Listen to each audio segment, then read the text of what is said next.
Point današnjega modula je Get Out of the Building, ne? Ven iz stavbe. Kaj se dela ven iz stavbe, zunaj stavbe? Kaj se dela Out of the Building? Dela se Customer Development. Ne? Zdaj, ko greš ti ven iz stavbe, pole dežuje, preznoje in zdaj moraš nekam iti, neko ime moraš imeti, nekaj moraš pozvoniti, nekje se moraš pogovarjati, ne moraš delati custom interview. Ne?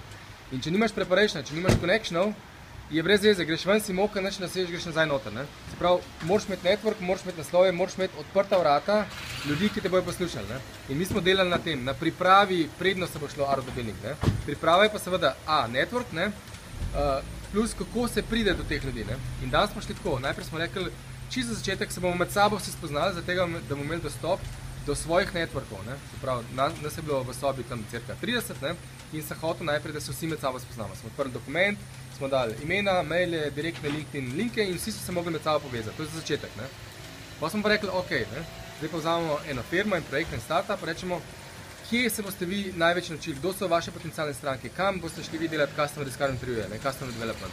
Ja, recimo, ne? Ta firma, pa ta firma, super, ne? Se pravi, rabimo konkretno ljudi, ne vem, ali marketing managerja, ali development managerja, kdorkoli, v teh pa teh firmah. In smo šli lepo na LinkedIn, jaz na svojega, ostali na svoje, in smo rekli, a poznamo, ali direktno za svoje networku, ali pa tu hops away, nekoga, ki je tukaj. In smo kar na hitro odkrili, ne? In smo, mislim, da smo delali 4-5 teh firm in smo jim dali nekaj kontaktov. Sicer ta oseba je povezana s to osebo, ki jo jaz poznam. Večina je bilo tako, ne?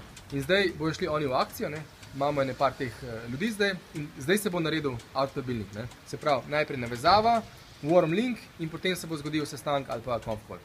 Super, odprli smo še private group SK50. Ja, to je pa recimo en bolj vrednih članov, če rečem, naše ekipe je seveda Matevž Petek, on je bil v Y Combinatorju in je pokazal, da njim je ta networking del tudi blazno pomemben, ne? In je pokazal, kakšno imajo oni svoj internet, ne? In da imajo tudi zaprto Facebook grupo, kjer so dejansko vse generacije iz Y Combinatorja in tudi mi smo tukaj naredili zaprto Facebook grupo SK50 in kdorkoli bo hotel kakšenkoli kontakt, zdaj sem se glih za eno, ki je zdaj šla z menu, ona bo naredila domačo nalogo, v smislu, ki že imajo kontakte, ki jih še nimajo, bi rabili, bo dala na Facebook grupo, bo rekla, dajte mi prosim pogledati, če kdo pozna v svojem two-level networku nekoga iz te pa te firme. In potem bo dobila odgovor, ja, jaz poznam tega, ne, in sem link in se bo začela zadeva dogajati. Drug korak, ne, ki ga pa danes ne moramo narediti, niti nimamo kontrole nad tem, da se bo izvajal, ne, jaz si srčno upam, da se bo, ne, dejansko, ko imaš kontakte, go for it, ne, kontakteri, tež, da dobiš sestanek, EasyJet, Airbnb, London, gremo. Matej, poveš o svoji ideji oziroma predlogu, ki ga lahko posredujemo na SPS,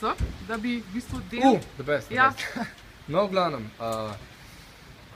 jaz nočem, ne, zdaj govorimo o SK50, 50k investicije, jaz nočem, da se ta denar porabi za slovenske pice, da se porabi tukaj za neke plače, za nek development, za dodatne feature, ampak se dejansko porabi večina denarja, da grejo ljudje ven iz Slovenije tudi. Ne.